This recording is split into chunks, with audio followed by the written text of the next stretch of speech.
Welcome everyone and welcome back to my YouTube channel. उम्मीद करती हूँ सब ठीक ठाक होंगे और सेल्फ ग्रूमिंग की क्लास नंबर 23 में आप लोगों का वेलकम है। हम रीड कर रहे हैं हेयर थ्योरी। इसमें आप लोग अभी तक रीड कर चुके हैं हेयर टाइप्स, हेयर कितनी तरह के होते हैं अकॉर्डिंग टू देयर प्रॉस्पेरिटी, और हमने अकॉर्डिंग टू प्रॉस्पेरिटी किस तरह के हेयर्स की किस तरीके से केयर करनी है। और आज हम रीड करेंगे स्कैल्प टाइप। देखें, जिस तरीके से आपकी स्किन टाइप होती है इसी तरह से हमारी जो स्कैल्प होती है, मतलब कि हमारे सर की जो स्किन होती है, इनकी भी डिफरेंट टाइप्स होती हैं। तो एज़ यू नो, हमारा फेस जो है वो ऑयली होता है, ड्राई होता है, कॉम्बिनेशन होता है, नॉर्मल होता है, सेंसिटिव होता है। तो इसी तरह से हमारी स्कैल्प की भी डिफरेंट टाइप्स होती हैं। और आज की क्लास में हम रीड करेंगे कि स्कैल्प टाइप्स कितनी होती हैं और हमने अपनी स्कैल्प टाइप को किस तरीके से फिगर आउट करना है और हमने अपनी स्कैल्प की किस तरीके से केयर करनी है। मतलब कि अगर आपकी ड्राई स्कैल्प है, आपने ड्राई स्कैल्प की किस तरीके से केयर करनी है। अगर आपकी ऑयली स्कैल्प है, आपने ऑयली स्कैल्प की किस तरीके से केयर करनी है।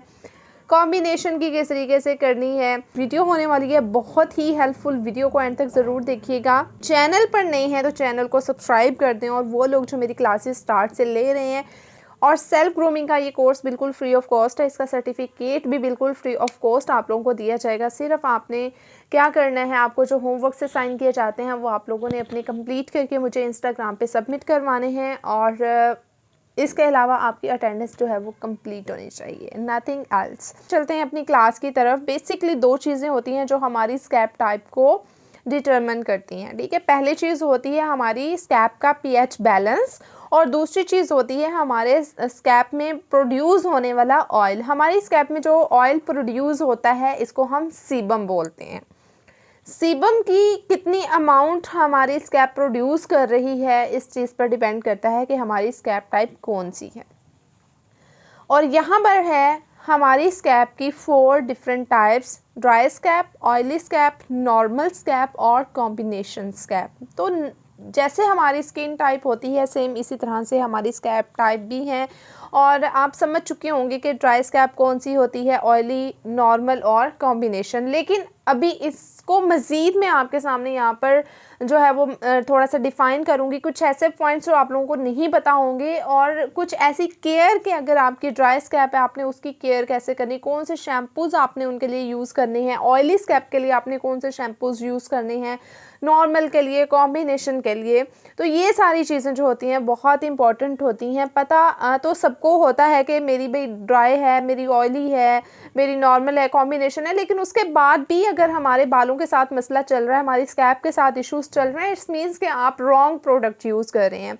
स्किन केयर की बात कर लें या हेयर केयर की बात कर लें, आप पर कोई भी प्रोडक्ट उस वक्त तक काम नहीं करता जिस वक्त तक आप उस प्रोडक्ट को अंडरस्टैंड नहीं करते हैं कि ये किस तरह की टाइप के लिए बना है। चाहे आप कोई शैम्पू, कंडीशनर, हेयर मास्क या कोई रेमेडी यूज़ करें, ये तब तक आपके लिए काम नहीं करेंगे जब तक आपको ये नहीं पता होगा कि आपकी हेयर टाइप कौन सी है, आपकी स्कैल्प टाइप कौन सी, और आपने इन प्रोडक्ट्स को कैसे कंबाइन करके किस तरीके से यूज़ करना है।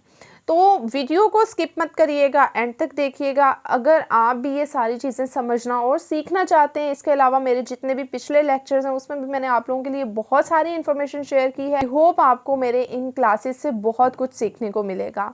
तो सबसे पहले देखते हैं कि आपने अपनी स्कैल्प टाइप को कैसे डिटरमिन करना है, कैसे फिगर आउट करना है कि आपकी स्कैल्प टाइप कौन सी है। तो स्कैल्प टाइप बेसिकली हम किस चीज़ से फिगर आउट कर सकते हैं कि हम बाल कब धोते हैं, जब हमारे बाल गंदे हो जाते हैं, हमें फील हो रहा होता है कि हमारे बाल गंदे हैं। समटाइम ऐसा होता है कि हम जो घर की ख़वातीन होती हैं, अगर आपने सफाई की है, घर की डीप क्लिनजिंग किया, उसके बाद आपके बालों में बहुत ज़्यादा गर्द पड़ जाती है तो हमें हेयर वॉश की ज़रूरत होती है। लेकिन अगर आपके बाल जो हैं, मतलब आपको कोई ऐसा काम वाला सीन नहीं है कि आप काम नहीं करते हैं या आपके बाल मट्टी से नहीं गंदे हुए हैं, तो नेचुरली भी आपके बाल गंदे होते हैं। वो नेचुरली कैसे गंदे होते हैं? नेचुरली आपके जो सीबम प्रोड्यूस हो रहा होता है, वो सीबम इन्वायरमेंट में से डर्ट को, बैक्टीरिया को अपनी तरफ अट्रैक्ट करता है, जिसकी वजह से आपके बाल गंदे होते हैं। और नेचुरली ही आपको पता चल जाता है कि आज मेरे बाल जो हैं वो वॉश होने वाले हो गए हैं, मेरे बाल गंदे हो गए हैं, मेरे बाल जुड़ रहे हैं, चिपचिपे हो गए हैं, कुछ भी फील होता है तो आप फिर बाल वॉश करते हैं। तो फ्रीक्वेंसी क्या है आपके हेयर वॉश की, मतलब आप 2 दिन के बाद आपके बाल जो हैं वो ऐसे हो रहे हैं, 3 दिन के बाद ऐसे हो रहे हैं, 4 दिन के बाद ऐसे हो रहे हैं, कितने दिन के बाद आप अपने बालों में हेयर वॉश की ज़रूरत को महसूस करते हैं। ऑयली हेयर्स जो होते हैं वो तकरीबन रोज़ाना ही आपको उनको वॉश करना पड़ता है। अगर रोज़ाना ना भी वॉश करें तो एक दिन छोड़कर एक दिन ज़रूर आपको हेयर वॉश की ज़रूरत महसूस होती है, क्योंकि ऑयली हेयर्स में इतना ज़्यादा ऑयल आ जाता है कि आपके बाल ग्रीसी लगना शुरू हो जाते हैं, क्लम्पी लगना शुरू हो जाते हैं, बिल्कुल जुड़ जाते हैं, जैसे बहुत ज़्यादा अरसे से आपने बालों को ना धोया हो। नॉर्मल हेयर्स जो हैं वो 3 to 4 डेज़ जो हैं आप उनके साथ ईज़िली जा सकते हैं। आप अगर नॉर्मल हेयर्स को वॉश करते हैं तो 3 to 4 डेज़ तक आपको उनको दोबारा से वॉश करने की ज़रूरत नहीं पड़ती। उसके बाद जो ड्राई स्कैल्प के जो हेयर्स होते हैं, जिनकी स्कैल्प ड्राई होती है, आप 1 वीक तक भी अगर हेयर वॉश नहीं करते हैं तो भी आपके बाल जो हैं उनमें इतना ज़्यादा सीबम प्रोड्यूस नहीं होगा। लेकिन जो ड्राई स्कैल्प के लोग हैं, अगर आपको ज़रूरत महसूस नहीं हो रही फिर भी आप आफ्टर 3 to 4 डेज़ ज़रूर अपने बाल वॉश किया करें, क्योंकि अगर आप इतने लंबे अरसे तक अपने बालों को छोड़ देंगे तो उनमें बैक्टीरिया पैदा हो जाएंगे, फंगस लगने का डर होता है, और इसके अलावा और भी बहुत सारी एलर्जिक कंडीशंस जो हैं वो प्रोड्यूस हो सकती हैं। अच्छा, उसके बाद सबसे लास्ट वाली चीज़ के जो एक सबसे जो कह लें कि एक इम्पॉर्टेंट चीज़ जो अगर आप थोड़ा सा अपने बालों को पकड़ें और पकड़कर उनका मुआयना करें तो आपके बालों की जो थिकनेस होती है ना वो भी आपकी स्कैल्प टाइप को इंडिकेट करती है। थिकर हेयर जो होते हैं ना वो ऑयल को ज़्यादा अब्जॉर्ब करते हैं, ठीक है। और देखें, जिसके भी बाल थिक होंगे ना, इट्स मीन्स कि उसकी स्कैल्प जो है वो ऑयली है। जब आपकी स्कैल्प ऑयली होती है आपके बाल बहुत ज़्यादा ऑयल को अब्जॉर्ब कर रहे होते हैं और उनकी थिकनेस ज़्यादा होती है। जो ड्राई स्कैल्प के बाल होते हैं ना वो हमेशा पतला बाल होता है, क्योंकि उनकी स्कैल्प में इतना ज़्यादा ऑयल ही प्रोड्यूस नहीं हो रहा होता जिनको बाल सक आउट करें, ठीक है। तो बालों की जो थिकनेस होती है ये भी आपकी स्कैल्प टाइप को इंडिकेट कर रही होती है। इसके अलावा आपने अगर आप टेस्ट करना चाहते हैं, जैसे हमने टिश्यू टेस्ट किया था अपनी स्किन टाइप को फिगर आउट करने के लिए, इसी तरह से हम यहाँ पर टिश्यू टेस्ट कर सकते हैं अपने हेयर टाइप को फिगर आउट करने के लिए। आपने बाल धोने और अगले दिन आपने टेस्ट करना है अपने बालों का। एक टिश्यू पेपर लेना है और उसको अपने स्कैल्प पर आपने रखना है। 10 सेकंड के लिए आपने उसको अपने स्कैल्प पर रखना है। उसके बाद आप टिश्यू को देखें, अगर तो उस पर बहुत बड़ा स्टेन बन गया है ऑयल का, इट्स मीन्स कि आपकी जो स्कैल्प टाइप है वो ऑयली है।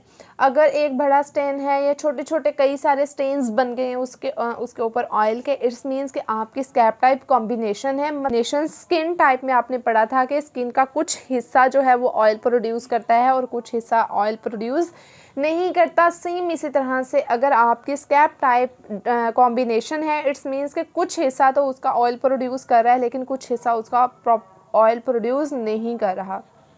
तो कहीं पर टिश्यू पे स्टेन्स होंगे और कहीं पर स्टेन्स नहीं होंगे, और जो ड्राई जो होगा उसके बिल्कुल भी आप लोगों को स्टेन्स नज़र नहीं आएंगे, और जो नॉर्मल हेयर्स होंगे उन पर कहीं कहीं पर आपको स्टेन्स नज़र आएंगे। तो इस टिश्यू टेस्ट की हेल्प से आप इजीली फिगर आउट कर सकते हैं कि आपकी स्कैल्प टाइप कौन सी है। इसके बाद बात आती है कि किस तरह की स्कैल्प टाइप पर कौन से इंग्रेडिएंट्स जो हैं वो काम करते हैं और कौन से इंग्रेडिएंट्स काम नहीं करते, या किस तरह की स्कैल्प टाइप को कैसे इंग्रेडिएंट्स की ज़रूरत होती है, हमने किस स्कैल्प की किस तरीके से केयर करनी है, वो हम इंशाल्लाह डिस्कस करेंगे अपने नेक्स्ट लेक्चर में, क्योंकि क्लास ऑलरेडी बहुत ज़्यादा लंबी हो चुकी है। तो इस क्लास को मैं यहीं पर एंड करती हूँ। मिलते हैं अगली वीडियो में, तब तक के लिए अल्लाह हाफिज़।